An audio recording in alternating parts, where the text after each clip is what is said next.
Mama, one step down. Thank you. Mko tayari? Nitumie Kiswahili ama nini? No, wacha tuseme ukweli. Hapana. Lazima sisi unajua ni watu wangwana na tungetaka taifa ijue yale yametokea kwa mkutano ambao tuliokuwa nao. Tumekuwa na mkutano ambao ulikuwa umeitwa na tulifika hapa tukifikiria rais kama kiongozi wa chama atafika na hatujui ni kwa nini hajafika. Lakini Secretary General ambaye ni Tuju ametueleza ya kwamba amepewa zile nguvu na rais kuweza kuendelesha mkutano ambao ni mkutano zile agenda wakati tulipoitwa asikuwa tumeelezewa vizuri. Lakini kutokana kwa ule mkutano agenda ilikuwa ni ya kumng'oa ama kumtimua kiongozi wa wengi katika seneti ambaye ni Kang'Ata kutoka kwa wadhifa wake kama kiranja wa serikali katika bunge ya seneti. Mtajua ya kwamba kuondoa kiranja wa bunge katika seneti kuna ile sheria ambayo iko kwa standing orders ambayo ni lazima ifuatiliwe. Lakini kile kimetushangaza ni kwamba hata Kang'ata mwenyewe hakuandikiwa kuelezewa mashtaka ambayo yamkabili kabla ya kuitwa kwa mkutano huu. Sisi wenyewe hatukuwa tunajua, tunakuja kuelezea ama kujadili agenda ya kumng'oa. Kwa hivyo njia ambayo iliyotumika kuitwa mkutano huu ni njia ambayo sio halali. Na kingine nasema ni kwamba hata kama mambo yakiwa hivyo na kushaelezea yule chairman wa kikao ambaye alikuwa Tuju akaamuru ni lazima tuendelee na kujadiliana ili tumuondoe Kang'ata. Sheria yasema ya kwamba lazima maseneta waweke sahihi resolution ya kumuondoa kiranja wa mbunge katika seneti. Na kwa hivyo nafikiria wanatakana watu kama 18 ama kitu kama 7.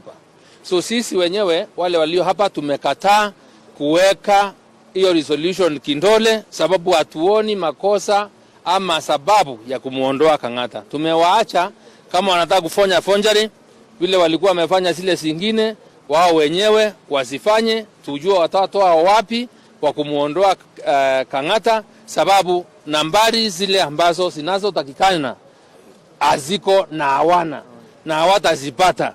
Kwa hivyo sisi mkutano umeisha, tumeamua tuende, wao waachwe wafanye zile cooking ya upishi wao wa manamba sababu nafikiria wamekuwa architect sababu ni chama chetu ambacho akiamini sasa kuna maana ya kutumia sheria.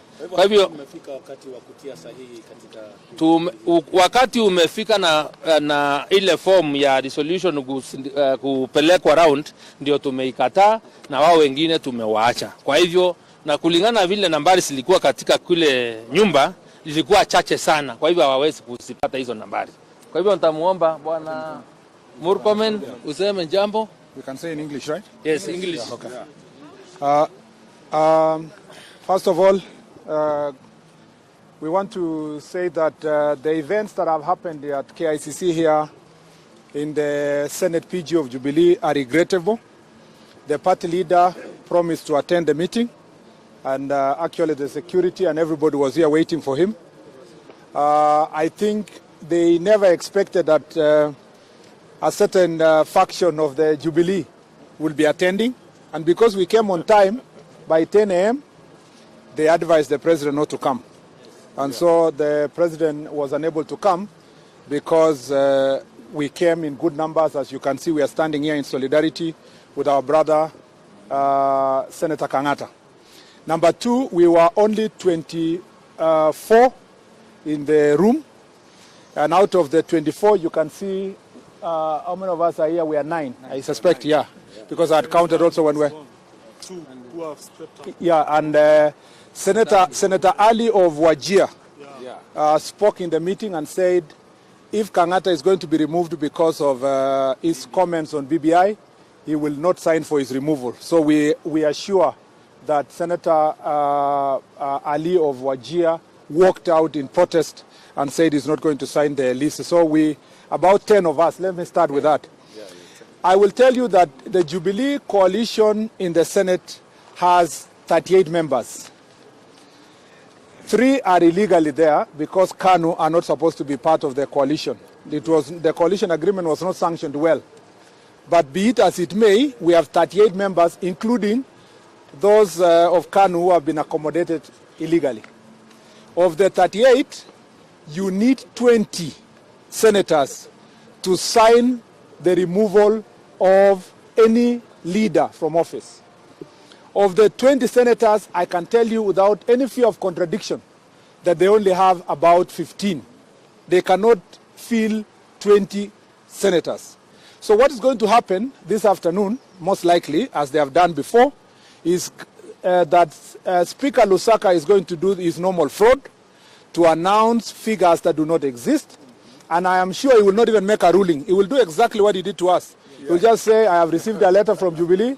I am satisfied that the standing orders have been complied with, and therefore Senator Kang'Ata has been removed. This is the new normal in this country. It is a paradox, and I want to tell the public for them to appreciate. The meeting was opened.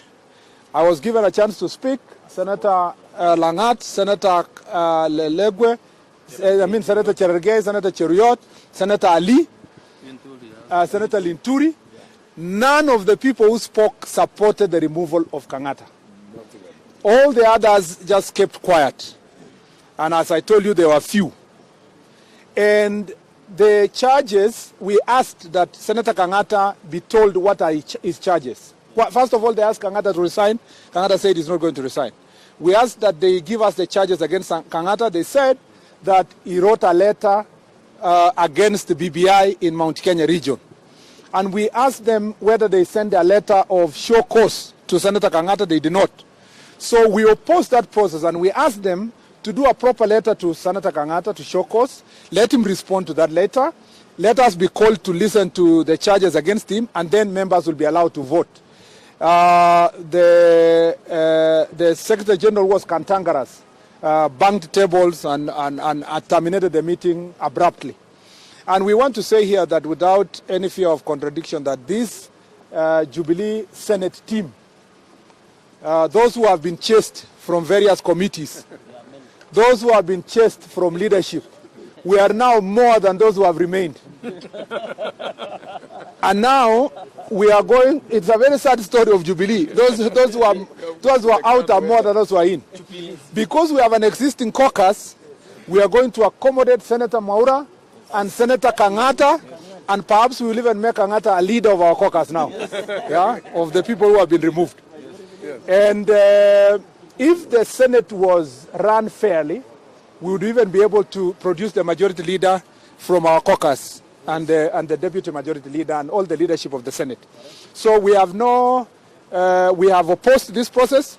We are going to stand with Senator Kang'Ata. We are going to oppose any fraudulent process that is going to be brought to the Senate. We want the Speaker to make first the ruling of our removal last year before making the ruling of Senator Kang'Ata. Exactly. And in the Kang'Ata, we want the evidence be tabled, including the numbers that signed against his removal and the signatures before we can proceed to say he has been removed. So as we stand here, Senator Kang'Ata remains the majority whip in the Senate. Thank you very much. Mheshimiwa, swali, the expired version of the 6 senators has been interpreted to deny numbers for this PG. No, the 6 senators are pursuing. You can see the letter from the party said they can appeal the decision of the party related to expulsion.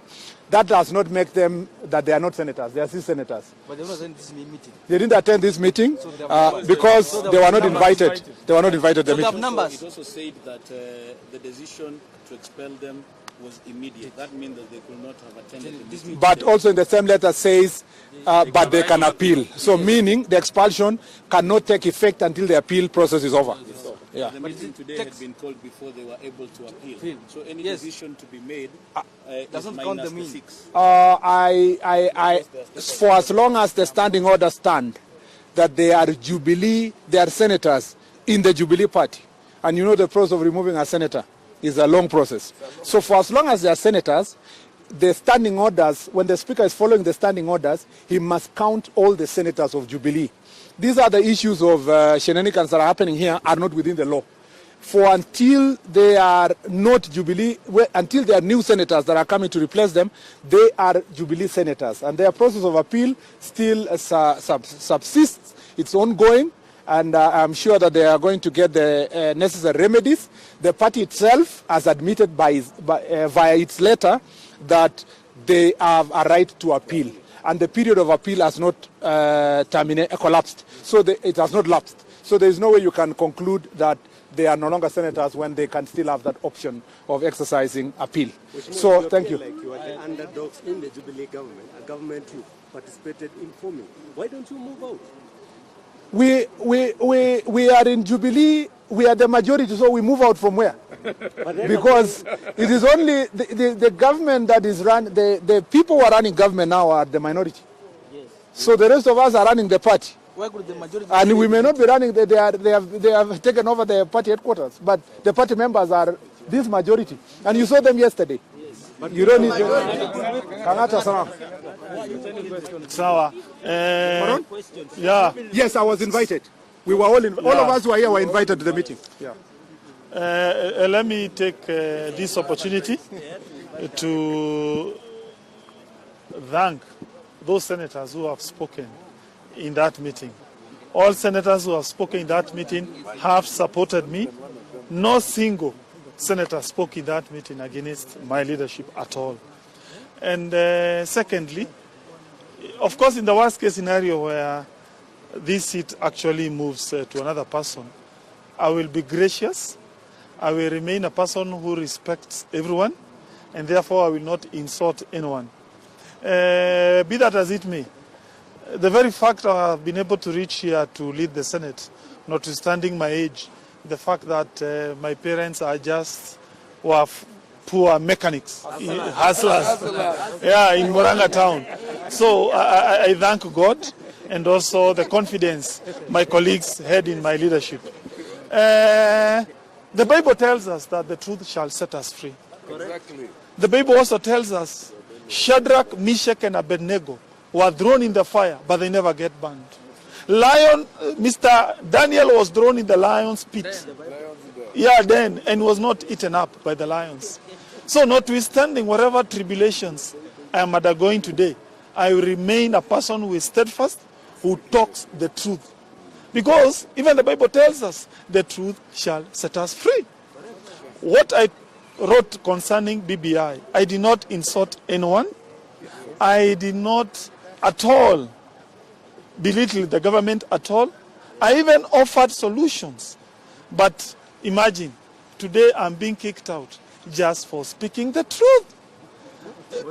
Surely, I think for me, to the best of my knowledge, BBI ought to be something to unite Kenyans. BBI should be something that is to build bridges. It's about a consultative process. It's for every Kenyan, but it should not be for divided anyone. We should not divide this country. This country belongs to each and every Kenyan, but we should not use BBI to divide our people. I'm now noticing that this problem seems to have started after handshake.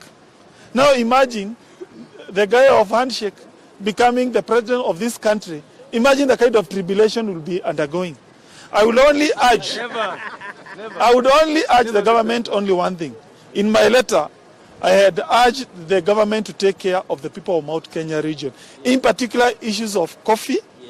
Please hasten enactment of the coffee bill. 2, the Tea Act that we passed was never operationalized.